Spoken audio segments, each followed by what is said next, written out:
Cool. Okay, so welcome everybody. Welcome back to White Sand Self Care. I am your host, Laura Cross, and your resource and for education, connection, collaborations. And I am so happy to have with me today Shana Is it Francesca? Is that how? Yes. Okay, Francesca. She is a keynote speaker, consultant, and a scholar of international and ethical leadership and living. And she's the founder and CEO of Concinnate LLC. So one question I have for you is how did Yeah. you come up with the word consummate, or how did you choose Yeah. that for the name of your company? Yeah. So I had been looking for a really long time I knew I was shifting my business significantly. I was having these powerful conversations with my clients, and I was like, okay, I think I need to walk away from this aspect of my own business. I really want to rebrand. I don't want it to be, when I had started it out as an interior design consulting firm, and also kind of life coach, not life coaching, but life design is what I phrased it as. Um, I had just quickly come up with the name and it was like SF Design, done, right? And I was like, done, let's just file the paperwork, right? I didn't really care what it was called. And then I guess I knew the business and I was going to iterate. And I knew I had been doing so much research on what is it to show up in intentional and ethical relationship with ourselves and one another and the world around us and build community. And these conversations kept overtaking the design, like with my clients, right? Uh-huh. Yes, it was still about the design, but it was more about these conversations. And I said, there's something here. And so I knew interior design was this limiting medium. And I really I'd been doing it for 17 years. I have a BS in interior design. I was like, I think we're done with this. And then I wrote down my company's values and I was searching for words and I was keeping an open mind and I was looking at dictionaries. And then a friend of mine sends me this word consinity. And I was like, that's a fascinating word. But the thing about it is, consinity has to do with harmony in music. And I was like, well, that doesn't apply because music is not involved in my business at all. Then I kind of went down a little bit of a rabbit hole and just looked at related words, and consonate came up. And it's such a beautiful word. It's a real word. It's a word we don't really use It is a anymore. real word. I had to look it up Yeah. myself. Yeah. It's a real word. And, it just fit with what I wanted to create. And it created this really beautiful umbrella that whatever kind of consulting work I was now, was moving towards, it really fit that. It brought in the intentionality that I was bringing into the business and the way that I work with people. And especially as I was shifting my business to really embrace that conversation around intentional and ethical leadership and living. Yeah. So why did you start your own business? Great question. Nobody ever asks you why you start your business. They ask you like when and how. They never ask why. So that's a No, the really good why is question. one of the most important parts Yeah. because normally it's something you're passionate about. So why did you? Yeah. Well, at first it was that people were asking me to do design work for them. And it was mostly residential clients, but for work I was doing mostly commercial design. And I was not fulfilled in it at all. And I wasn't being able to have these more powerful conversations with people around the recognition that our physical environment is directly reflective of our beliefs about ourselves and really can function like a vision board for our life if we choose to view it that way. But even if we don't, it's especially our bedroom, especially these more intimate spaces, they're the first thing we close our eyes or open our eyes to in the morning and close our eyes to at night. It's this space that's meant to protect us and keep us safe, but also it can be a space that inspires us and reminds us who we are, right, as we journey through life. And for so many people, I don't think it is that. I worked with so many people where, it was this conglomeration of things, but there was not intentionality. There wasn't that deep understanding of what it could be. And so I really wanted to work more with that. But then ultimately, like the conversation about how do we want to show up and how do we want to be in relationship with ourselves and all of that really just necessarily kind of took over um, and became something really powerful. So really technically, this is my second business because SF Design was an LLC I filed in Pennsylvania and Consonate is filed in New Jersey. So technically they are separate businesses and technically it's my second business, but one just kind of morphed into the other. But it's really because I wanted to be able to empower people to be themselves and to really know what that means. Like, because I didn't know what that meant. for a really long time, growing up in an abusive household, growing up being raised inside of an evangelical Christian cult. I didn't know what that meant. I didn't even know what questions I was allowed to ask, right? And I think there's so much around that, whether you grew up in a cult or an abusive household. I think there's still those moments where we don't even know what questions we could be asking, how we could be showing up in the world, because most of us are just trying to get through it. Right. Right. But it's really, I mean, normally we always kind of find something, like you said, that one was kind of touching on it, but like you said, it morphed over to the Yeah. other. Yes. So, and Yeah. some of us go through multiple businesses or have multiple businesses. They either Yeah. make sense or they align, or Yeah. you change as a person. So therefore the business Yeah. has to change. So, Yeah. And I still do interior design consulting. It just isn't the same as before. I don't get elbow deep. I'm not hiring all the contractors. I'm not doing all of those things anymore, not typically, right. because it just gets way too involved. But because it's still a part of my work, right? Considering our physical environment is still important when we're talking about being an intentional human, being an ethical human, and also in our leadership, the kind of spaces that we craft to be able to. Reinforce the culture that we are looking to create and foster inside of our organizations. So you've used that a lot, and I'm somewhat familiar with it, or Yeah. we all have a different perception of it. So let me ask you, what is intentional living and life design in your perspective? Yeah. So intentional living, intentional and ethical living, really at the core of it is relationship, right? And for me, I posit that intentional and ethical relationship specifically requires curiosity, respect, and accountability. And I really needed to give it language for myself mostly.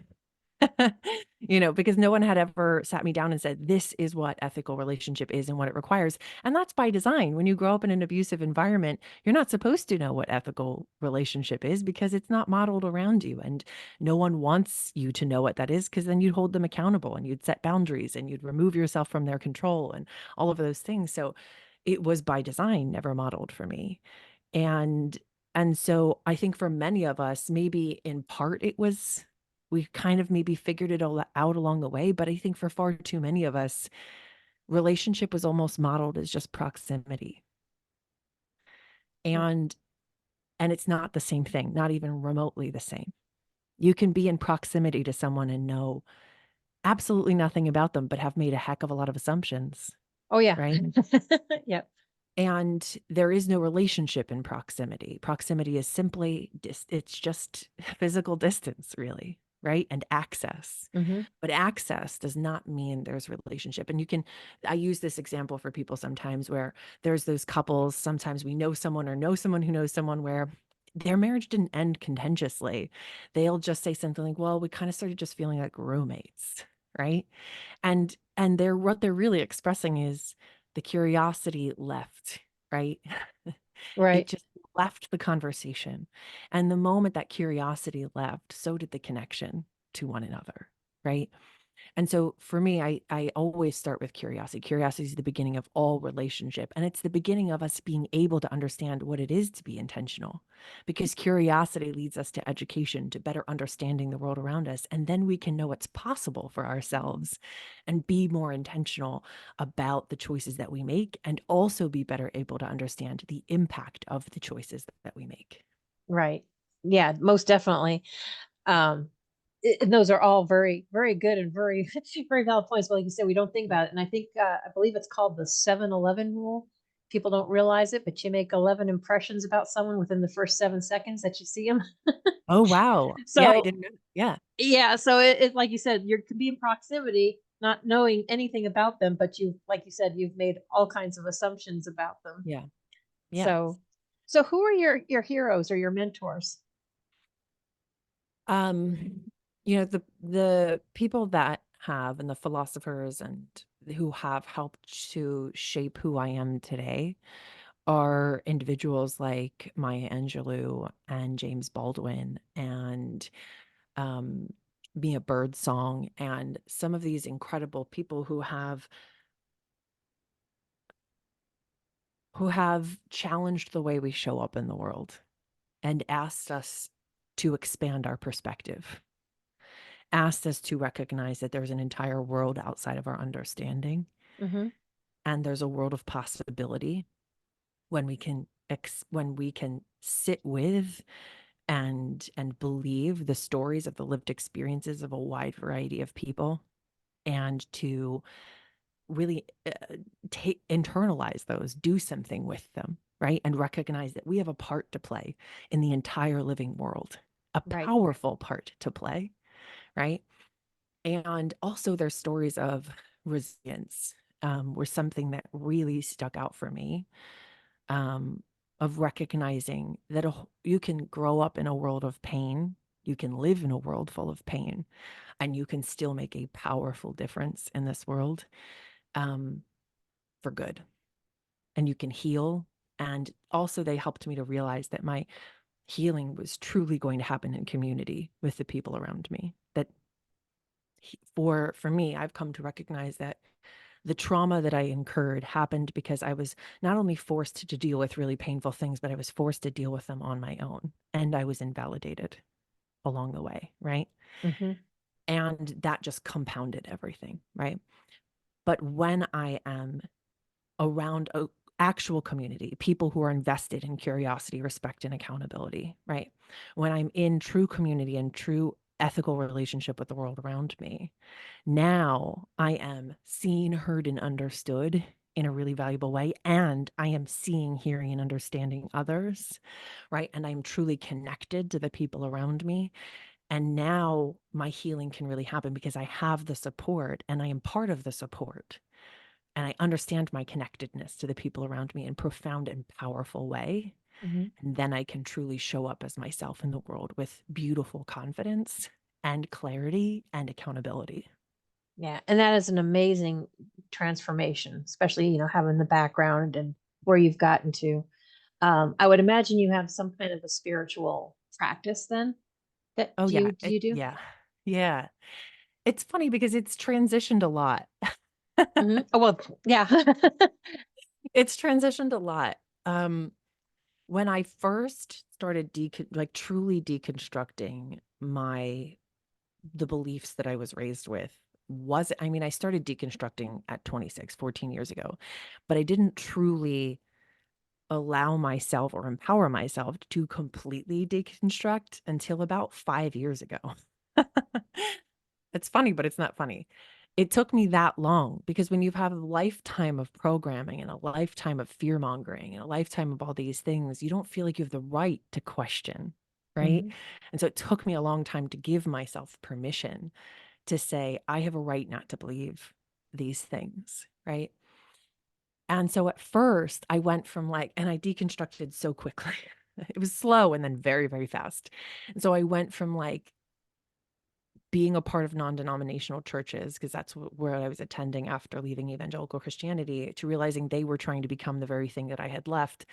And then realizing oh, wait, is this just a problem with this type of church? I'm just not going to go to churches. I'm going to just worship on my own. And then realizing, hold on, do I actually believe in this particular God that I was forced to believe in? And do I believe this God is ethical and has my best interest in mind? And then I was like, okay, no sky daddies for me. I think I'm an atheist. And then I was like, but wait, I do think that there's something miraculous that needs to be honored in every living thing. And there is something beautiful and powerful inside of all of nature. And we as human beings are part of nature, and we forget that pretty Hmm. frequently. And then I thought, well, maybe I'm just agnostic. Maybe I'm just content to spend the rest of my life being curious and not sure. And that's where I sit now. And my practice is in taking curiosity walks and learning new things about something new I encounter, or maybe something existing. My favorite things are the things I thought I knew about, like dandelions and poison ivy and certain kinds of caterpillars. There's crazy poisonous caterpillars all around us. Like the fuzzy ones, just general rule, don't touch them. Don't touch. Don't touch them because they will absolutely. There's one that was black and white and it was on a leaf that was hanging right in front of my face. And I just went to touch it. And then within 10 minutes, my fingers were tingly. Oh, wow. Okay. That'll teach you about consent real fast. That caterpillar said, you didn't have permission to touch me. But I have just come to the place where, meditation is a regular practice for me, being looking to be beautifully connected to and observing the world around me and truly being invested in caring for it as best as I can. And just being a part of learning more about it helps me to understand just how deeply connected we all are. Every living thing Mhm. is, and we're all interdependent. Yeah. Human beings do not exist if all the world around us doesn't exist. If insects die, we die, right? If Hmm. all the trees die, we die, right? There's all of these things that are interconnected, and getting to a place where I honor all the life around me and I no longer think that it's some external being's responsibility to care for it, but instead my own, has been truly empowering for me. Now that's where I am. Yeah. I honor that everybody else's beliefs are different and that even my own will probably radically shift throughout the rest of my life, but I'm just content to be a part of honoring all the life around me. Yeah, it's a journey of self-discovery. I've had some of those titles and names thrown at me too, but I'm like, Yeah. I don't know why we're always get so hung up on labels Right. and what, people think that it's supposed to be. Because I used to have different associations too until I learned Yeah. spiritual really means just believing in something higher than yourself. Yeah. It's Yeah. what you it's it's Yeah. what you choose to make that. Yes, So, exactly. Yeah. Yeah. but I think Yeah. that is a beautiful journey. So, with your LLC now, do you work with clients? Are you helping with others? Are you just building a community? What are you doing now? So at the moment, I would love to eventually build a community. I think I do that naturally just in real life. Hmm. But I don't have a digital community as of this moment. What I'm focused on is working with organizations and with individuals. I don't do too much one-on-one coaching. It's not really the focus of my work. Instead, I really encourage people to take my workshops. I offer them, organizations will bring me in to offer them that way, but also you can access all of them through my website, and I keep them really affordable pricing as best as I can so that there's democratization of that information so that whether you're a sole entrepreneur or just a human being or, you're a large organization, that pricing kind of reflects your ability and to connect with that information. And so I deliver keynotes, I do consulting, and I deliver my workshops. So that's primarily how I am connecting with people in the world around me. So I'm always looking for beautiful opportunities to speak in front of groups of people because speaking to a group of, anywhere from a couple dozen to a few hundred or thousand people, you know, there's a lot more opportunity to impact a hell of a lot more people at the same time, Hmm. than through one-on-one coaching. Yeah, absolutely. So, what is the best way for people to connect with you? Through my website. All of my contact information is there. You can subscribe to my email blast that comes out once a week. That is something that I write personally. I tried to have a marketing person do it for a while, and all of the metrics tanked, and people were like, "Is this you?" And I was like, "It's not. It'll be me soon. Hold on, I'm Yeah, coming back." And I not was that not paying the like same, is it? yeah, they're like, "That's definitely not your voice." And I was like, Hmm. "You are correct, you are correct." So it's absolutely always written by me. What I love is that people can just reply to that email blast with their thoughts, feelings, whatever, and people frequently do and just connect with me about, their thoughts and so on and so forth. But my email and my contact information is on my website. It's www.consonate.world, and I'm sure it'll be tagged in the show notes. Oh yes, yeah. We will definitely have it in the comments and in the Yeah. description. So, Shana, I want to thank you so much for taking the time and sharing that with the community and everyone. Is there any last thoughts that you want to leave people with? I really hope that they find a way to uh, foster curiosity in their own life continuously because you'd be surprised. The world becomes a much more magical and beautiful place when you are genuinely approaching it from a place of awe and reverence that comes with being a curious person and honoring that life. Yeah, absolutely. Well, thank you so much for taking the time to be with us Yeah. today. Yeah. And Thanks for having me. I oh, appreciate it. absolutely. And everybody, we will catch you next time. You have a wonderful weekend. It's going to be the weekend. So have a wonderful weekend, and we will catch you next time.